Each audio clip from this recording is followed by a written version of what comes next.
예, 부활 저녁입니다. 우리는 증인입니다. 예수님의 부활의 증인입니다. 우리는 변호사가 아닙니다.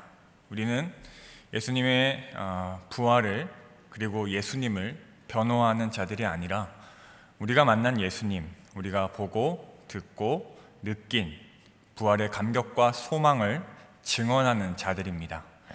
이 증언은 새로운 것이 아닙니다. 우리 또한 누군가들에게 전해들은 증언입니다. 우리의 믿음의 선배들과 선생님들로부터 그들이 만난 부활의 예수님을 우리에게 공유해 주셨기 때문에 우리 역시 지금 증인으로 살고 있습니다. 그리고 이 부활의 증언은 예수님 시대로 거슬러 올라갑니다. 실제로 예수님의 그 부활하심을 목격한 사람들, 예수님의 제자들의 증언이 부활에 대한 첫 증언입니다. 그리고 이 첫 증언들 중 하나의 상황이 오늘 본문입니다. 오순절에 성령이 임하셨습니다. 사도들이 성령이 충만하여 성령님께서 주신 큰 권능으로 말씀을 전했습니다. 오늘 33절 말씀이 이렇습니다. 사도들이 큰 권능으로 주 예수의 부활을 증언하니 우리가 큰 은혜를 받아. 성령의 능력을 입은 사도들이 모여있는 사람들에게 전한 말씀은 예수님의 부활 이야기였습니다. 성령이 충만한 제자들에게 있어 지금 입 밖으로 내지 않을 수 없는 기쁜 소식, 희망의 메시지, 위로의 선포, 그것은 당연히 예수님의 부활이었습니다. 그래서 제자들은 예수님의 부활을 증언합니다. 그리고 그 부활의 이야기를 들은 사람들은 큰 은혜를 받았다라고 성경은 기록합니다. 그런데 그 다음에 이어지는 내용이 특이합니다. 예수님의 부활 이야기를 듣고 큰 은혜를 받아서 라고 기록된 33절 마지막에 이어 34절이 나옵니다. 큰 은혜를 받았다는 원인에 이어 그 결과가 34절과 35절입니다.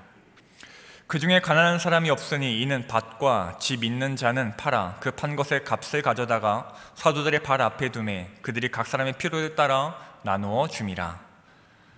받은 은혜에 대한 결과는요, 여러 가지가 있을 수 있습니다. 모이기를 더 힘쓰는 것, 은혜의 결과입니다. 말씀을 더 사모하여 열심히 읽고 쓰고 설교를 듣는 것, 역시 은혜의 결과입니다. 찬송하는 것, 이보다 더 확실한 은혜의 결과는 또 없을 것 같습니다.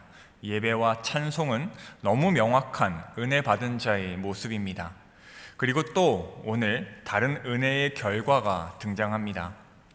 이 시간에 짧게 본문에 나타난 예수 그리스도의 부활의 은혜를 입은 자들의 모습들을 가지고 증인으로 산다는 것이 무엇을 의미하는지를 나누고자 합니다. 첫 번째로 부활의 증인으로 산다는 것은요, 내가 가진 것을 나누기 위해 받은 것으로 여기는 삶입니다.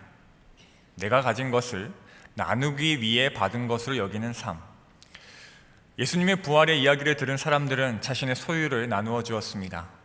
가난한 사람이 하나도 없도록 밭과 집을 팔아 필요에 따라 나누어 주었습니다.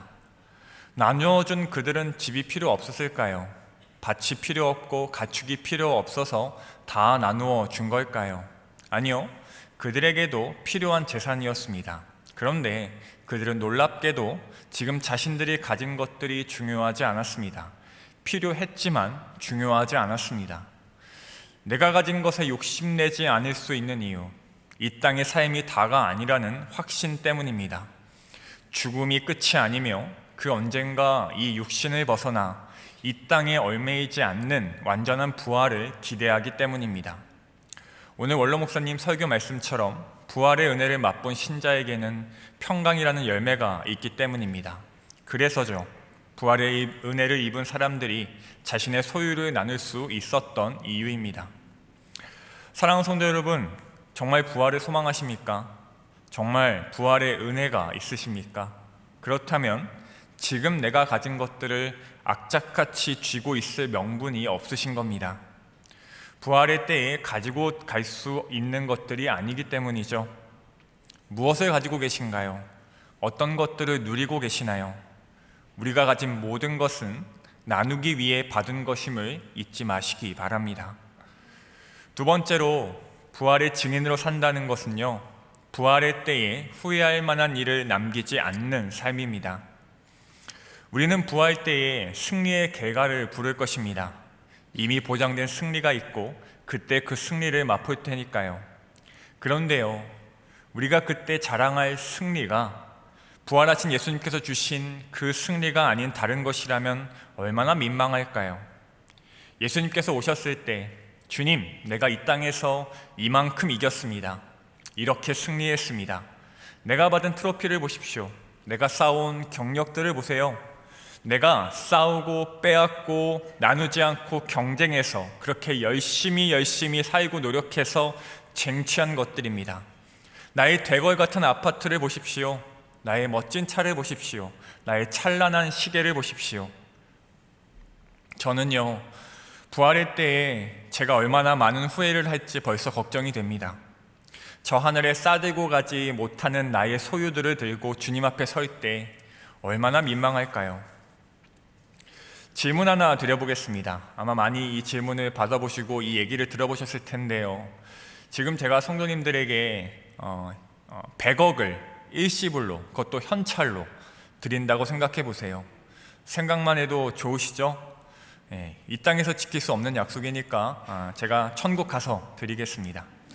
그런데 일시불로 100억 받는 거 말고 다른 한 가지를 또 선택할 수 있는데 오늘부터 100원을 시작으로 매일 2배씩 받으시는 겁니다. 오늘 100원, 내일 200원, 모레 400원. 이 둘 중에 뭘 선택하시겠습니까? 오늘 지금 당장 100억을 현찰로 받는 것과 오늘 100원, 내일 200원, 모레 400원, 글피 800원 이렇게 받으시는 것. 뭘 선택하시겠어요? 지금 아마 마음속으로 한번 결정해 보십시오. 결정하셨나요? 속으로 손을 들어 보십시오. 속으로. 나는 지금 100억 받겠다. 아니다. 나는 오늘 100원부터 매일 2배를 받겠다. 저는 이 질문에 1초도 고민 안 하고 100억을 선택했습니다. 그런데요, 딱 한 달만 지나면요, 100억을 선택하신 분들은 후회하실 겁니다. 오늘부터 100원씩 매일 2배를 받으면요, 한 달이 되었을 때, 30일이 되었을 때 536억 원이 됩니다. 한 달 보름이 되면요 7천조가 넘는다고 합니다. 믿기지 않으시지만 그렇답니다.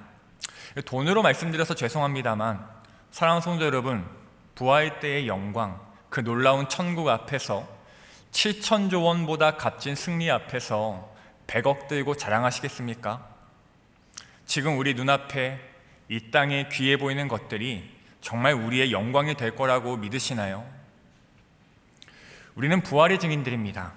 오늘 이 은혜 받은 사람들이, 본문의 이 성도들이 그랬던 것처럼 우리 역시 주님 다시 오실 그날 후회할 만한 일들, 탐욕과 이기심과 거짓과 속임수, 내가 이 땅에서 더 많은 것을 쟁취하고자 했던 모든 일들을 민망히 여기게 될 것입니다. 그러니 여러분, 우리는 후회할 만한 일들을 남기지 말아야 합니다. 그것이 증인으로 사는 인생인 줄 믿습니다. 마지막으로 부활의 증인으로 산다는 것은요, 한 영혼을 위해 희생하고 투자하는 삶입니다. 사도들 앞에 집과 땅을 팔아 재산을 내어놓은 사람들은 자신들의 공동체와 이웃들 중 가난한 사람이 없게 만들었습니다. 그 공동체는 한 영혼을 위해서 마음을 모았습니다. 민주주의는 다수를 위해 소수의 의견이 묵살되고, 공산주의는 전부를 위해 모두가 희생되지만 하나님 나라는 둘 다 아닙니다.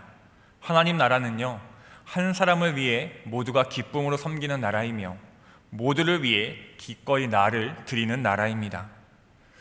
우리 성도 한 사람 한 사람은 주님의 몸된 교회, 하나님 나라 공동체를 위해 헌신하며 섬기지만 이 교회는 여러분 한 사람을 위해서, 한 영혼을 위해서 존재합니다. 제가 하남 미사에 사는데요, 저희 동네에서 실제로 있었던 일입니다. 작년 12월쯤인데요 추운 겨울이었습니다. 그때는 코로나 PCR 검사를 받으러 아주 많은 사람들이 선별진료소에서 줄을 서던 때였습니다. 그때는 정말 검사를 많이 받았죠. 지금보다 훨씬 더 코로나 확진을 심각하게 여기던 때였고, 자가키트도 활성화되지 않았던 때여서 검사를 받기 위해서 선별진료소에 꼭 가야 했습니다. 1시간, 2시간, 3시간이고 기다려야 했습니다. 그 겨울 어느 날 미사 보건소에도 엄청나게 긴 줄이 이어졌습니다. 보건소 마당을 지나서 큰 길가까지, 도서관까지 줄이 이어졌다고 합니다. 최소 몇십 명, 많게는 100명이 넘게 사람들이 줄을 섰습니다. 그리고 그 줄 마지막에 어린 아기를 안은 젊은 엄마가 섰습니다. 아주 어린 아기였다고 합니다. 누가 봐도 이 아기 검사를 위해 나온 엄마였습니다. 엄마가 PCR 검사를 받으려 했다면 아기는 안고 나오지 않았을 테니까요. 갓난 아기가 검사를 받아야 하는 것도 굉장히 어려운 일이고 서러운데, 심지어 추운 겨울에, 정말 추운 날에 줄까지 아주 길었습니다. 얼마나 힘들었을까요? 제 아내가 제 딸을 안고 그 줄에 서 있었다면 정말 가슴이 많이 아팠을 것 같습니다. 아기를 안은 엄마가 그렇게 맨 뒷줄에 떨며 서 있는데 바로 앞 사람이 뒤를 돌아보았습니다. 무심코 뒤를 돌아보았더니 아기를 안은 엄마가 있네요. 그 아기를 안은 엄마를 보는 앞 사람은 이렇게 말합니다. 제 앞에 서세요. 그래서 아기 엄마가 그 앞에 섭니다. 그 얘기가 들렸는지 그 앞 사람도 뒤를 돌아봅니다. 그리고 또 아기를 안은 엄마를 보죠. 그 사람도 자기 자리를 양보합니다. 사실 이 코로나 검사를 받는 줄에서, 그 선별진료 줄에서 고성이 많이 오고 갔다고 합니다. 자리를 미리 맞는 사람들 때문에, 혹은 어디 갔다 와서 내 자리 서겠다고 말하는 사람들 때문에 여러 가지 이유로 코로나로 인하여 사람들이 많이 예민했던 탓에 그 줄에서 많이 다툼이 있다고 합니다. 그런 민감한 자리에서, 그런 줄에서 앞사람이 아기 엄마에게 자리를 양보합니다. 그렇게 한 사람 한 사람이 자기 앞으로 서라고 말을 해줍니다. 그러다 결국 이 아기 엄마는 맨 앞에 서게 됩니다. 추운 겨울 아기를 안고 있던 서러움 때문인지, 사람들의 마음에 대한 감사함 때문인지 모르겠습니다만 아기 엄마가 그 앞에 서서 눈물을 보였다고 합니다. 사랑하는 성도 여러분, 우리는 모두입니다. 한 사람을 위한 모두입니다. 한 사람의 등을 떠밀어서 맨 앞으로 인도하는 자들, 그게 우리 부활의 은혜를 경험한 우리입니다. 한 영혼을 위해서 삶을 투자하고 계신가요? 한 사람을 주님께로 인도하고자 오래오래 참고 계시나요? 부활의 증인으로 살고 계시는 겁니다. 말씀을 맺겠습니다. 어느 신학자가요 이런 말을 했습니다. 모든 증거를 종합해 볼 때 그리스도의 부활보다 더 낫거나 더 정확하게 입증된 다른 역사적 사건은 없다. 너무 길고 어려운 말이니까 다시 한번 읽어드릴게요. 모든 증거를 종합해 볼 때 그리스도의 부활보다 더 낫거나 더 정확하게 입증된 다른 역사적 사건은 없다. 2000년 전 예수 그리스도의 부활을, 그 완벽하게 입증된 역사적 사건을 2020년 이 땅에서 역사적 실제로 만드는 것은 이제 예수님의 제자된 우리의 몫입니다. 부활의 증인이신가요? 증인으로 산다는 것은 내가 가진 것을 나누기 위해 받은 것으로 여기는 삶인 것을, 그래서 부활의 때에 후회할 만한 일을 남기지 않는 삶인 것을, 지금 내 앞에 한 사람, 연약한 저 이웃 한 사람을 위해 희생할 수 있고 투자할 수 있는 삶인 것을 믿으시기를 바랍니다. 부활의 증인다운 증인으로 사는 저와 여러분들 모두가 다 되시기를 간절히 소망하며 축복합니다. 기도하겠습니다. 살아계신 하나님 아버지, 감사합니다. 복된 주의 날 예수 그리스도의 부활을 기념하며 찬송하며 예배하게 하시니 감사드립니다. 오늘 말씀들을 기억하여 부활이 있음에 감사하게 하시고 부활의 열매를 누리게 하시옵소서. 부활의 증인으로 내일도 살아가게 하시어 나누고 돕고 섬기고 사랑하기를 힘쓰게 하여 주시옵소서. 한 영혼을 천하보다 귀하게 여겨 이 땅에서 죽으시고 부활하신 우리 주님의 사랑을 나도 실천하게 하시어 나를 통해, 우리를 통해 우리 예수님의 부활, 그 소망의 이야기가 전해지게 하옵소서. 그 부활의 첫 열매가 되신 우리 주 예수 그리스도의 이름으로 기도드립니다. 아멘.